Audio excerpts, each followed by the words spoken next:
The Kansas City housing market is going absolute bonkers. There are several homes that are going over asking price, selling in a matter of hours, and it's all because of the huge supply shortage in Kansas City. In this video, we're going to break it down, and we'll also discuss at the end a glaring opportunity that is hidden in plain sight that only a fraction of home buyers in Kansas City know about. Without reinventing the wheel, we're going to pick up where we left off last week, which is we're in the middle of one of the worst housing affordability crises, and it's mostly driven by mortgage rates, which have gone from 3% just a year ago in March up to over 7% and then kind of back down to like 6.5%, which is where they are right now. That is the elephant in the room that's trumpeting around on a unicycle right now. If you're selling if you've thought about selling your home in Kansas City, you've had to come to terms with the fact that you most likely have a 3% mortgage rate right now, which is below the level of inflation, which is hovering around 6%, meaning you are currently making money, or at least shielding your money from huge losses in value due to inflation just by holding onto that mortgage.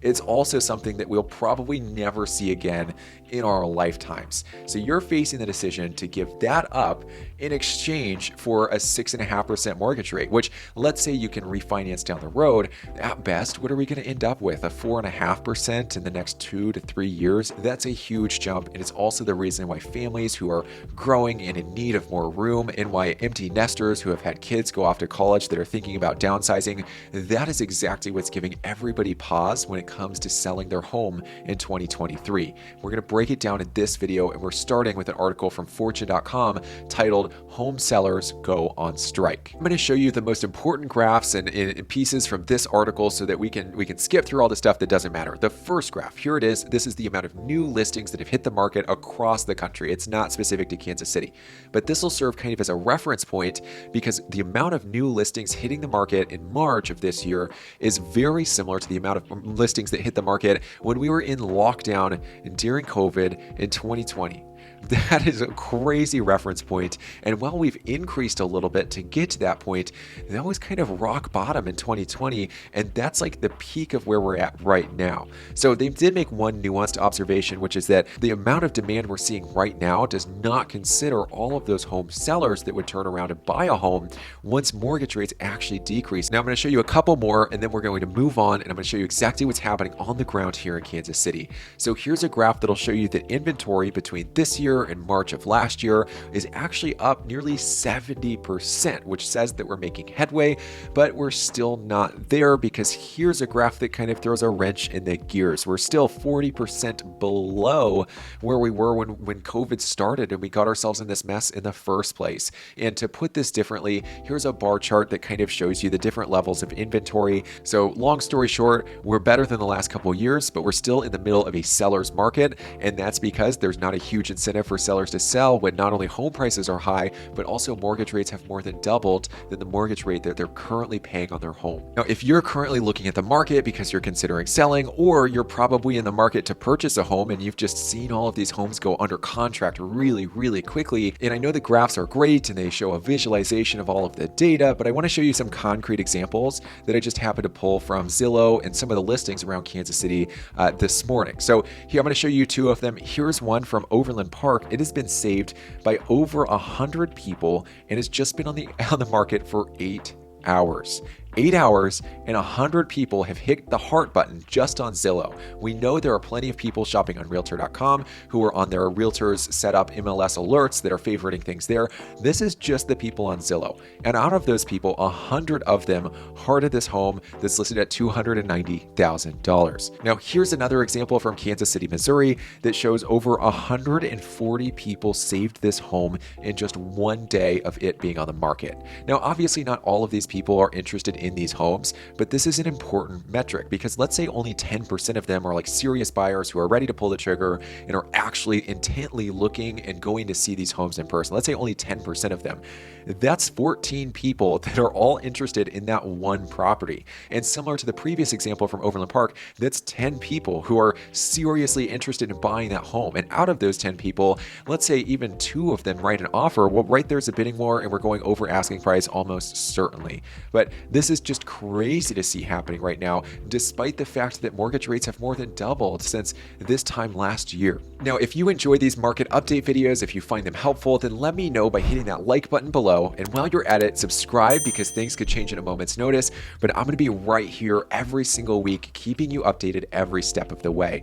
And if you're buying or selling a home, you like my style, you like what I have to say, I'd love to work with you. I put about 95% of my really good stuff on YouTube, but I've got to keep some stuff in reserve to really make my clients stand out. And if you'd like to be a part of it, all my contact info is below. Call, text, email, whatever is best for you. We can have a conversation about where we're at and how we can put that stuff to use so you have an absolute advantage. Let's get back to the video. Well, those two examples will give you a snapshot of what's happening with pre-existing or older homes in Kansas City. What's happening with newer homes is profound, and this is possibly the biggest advantage, the biggest opportunity in today's Kansas City housing market. So we're going back to Fortune.com. They've come out with another article that kind of explains exactly why this is the case, and it's even true of Kansas City, which we'll touch on later at the end of this video. But here's one of the best paragraphs that really sums this up. It says, the new home market has gained advantage over the existing home market. Not only does the resale market have little inventory available, it's also stickier on the price side, with many sellers refusing to budge. That lack of competition, coupled with sky-high existing home prices,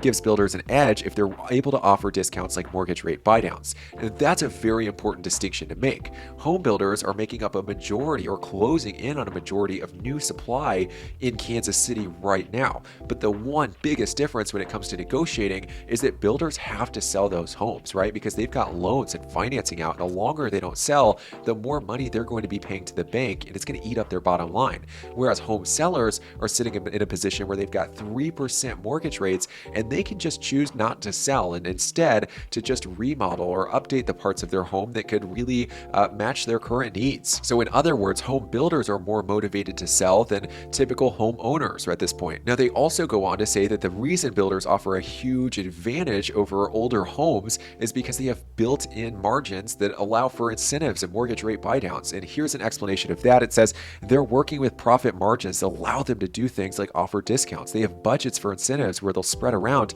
where it's most effective, because they have to move forward. In a lot of cases, resale isn't putting inventory on the market. Now, there were two more shocking things about this article that I want to point out real quick. Number one is that the nation's biggest, highest producing home builders are actually outperforming the S&P 500. Then on this chart, you can see that D.R. Horton, Lennar, Toll Brothers, all above the black line of the S&P 500, which obviously is not having a great year, but has slightly improved over the last month or so. But also cancellation rates, as you can see, they hit their peak when mortgage rates really spiked. A lot of people were under contract to build homes, and they just couldn't go forward with the point at which mortgage rates rose to above 7%. But since then, they've decreased substantially, and they're getting closer and closer to the norm over the past couple of years, which has led many experts to believe that the housing slump that we went through over the past couple months is behind us, and that it's all downhill from here. Ultimately, all of this stuff begs the question of, like, what does it mean for me if I'm buying or selling? Well, for sellers, this one's easy. We're in the middle of a seller's market. It's kind of similar to what we've seen over the last couple of years. You've got all of the leverage. Make them line up, create the bidding war, price low enough so you get enough eyeballs, and you're gonna make away with a lot of money. The problem is turning around and buying a home. So if you've just got a home to sell, you're not going to turn around and buy, you're in a great position, possibly one of the best times for you to sell your home. But if you've got to turn around and buy, you've got to really weigh that out, and whether it makes sense to buy that home now and refinance down the road, or if it makes sense to wait, even though home prices will most likely increase a little bit, and just purchase once mortgage rates finally drop down. So for home buyers, I've got two things for you that'll help you sidestep all of the difficulties with the supply shortage. So number one, we've already kind of gone over this, which is new homes, right? Pre-existing homes, home owners that are selling, they have an option. They've got an out. They can just hold on to their home and live in it for a very long time. Not everybody can do that, but a large number of them can. Home builders have all of this inventory that's costing them money the longer it doesn't sell. And we also know, based on that Fortune article, that based on their profit margins, they have built-in buyer incentives, which means if we're looking at older homes versus newer homes, the best deal you're going to get right now is going to be on a newer home. But there's one big catch, and this is one of the biggest reasons you should reach out, is because we can help you negotiate with home builders, you probably know they don't negotiate on price, because if they sold home number one at a discounted price, then it's going to affect the appraisals for all of the other homes they're building in a given neighborhood, which means that you have to negotiate on terms, and you have to know which terms do have some wiggle room. So go ahead and reach out so we can get you the best deal on a new home in Kansas City. Now, option number two, let's say we're not interested in the new homes, we don't want to go down that route, but we've got an area that we're looking in, a neighborhood that we're really focused on. There are just no homes for sale. Well, it's time to take matters back into our own hands and start creating our own inventory. I can't spill all of the details in this video, but I do have one question for you, which is that if I could get a hold of several home sellers who would raise their hands and would be interested in selling their home, if I could get a hold of them before anybody else knew that they were going to sell their home or before their properties hit the market, would you be interested at putting this marketing strategy to work on your behalf? I shoulder all the costs. We just got to make sure you're serious, because when sellers do raise their hand, we want to make sure we're getting these opportunities in front of you before anybody else knows about them, with the goal of this being a win-win. The seller doesn't have to go through the process of listing their home, and you don't have to go through the process of fighting off in winning bidding wars just to get your new home. So if that sounds interesting to you, if you'd like more information, go ahead and reach out to me. We can talk about whether this strategy would make sense for you, or if there's an entirely separate strategy that would make even more sense. So that's all I've got for this week. Thank you for tuning in. If you enjoyed it, let me know by hitting that like button, subscribe so you see the future updates and you're on top of all of the changes in this volatile housing market, and I will see you in the next video.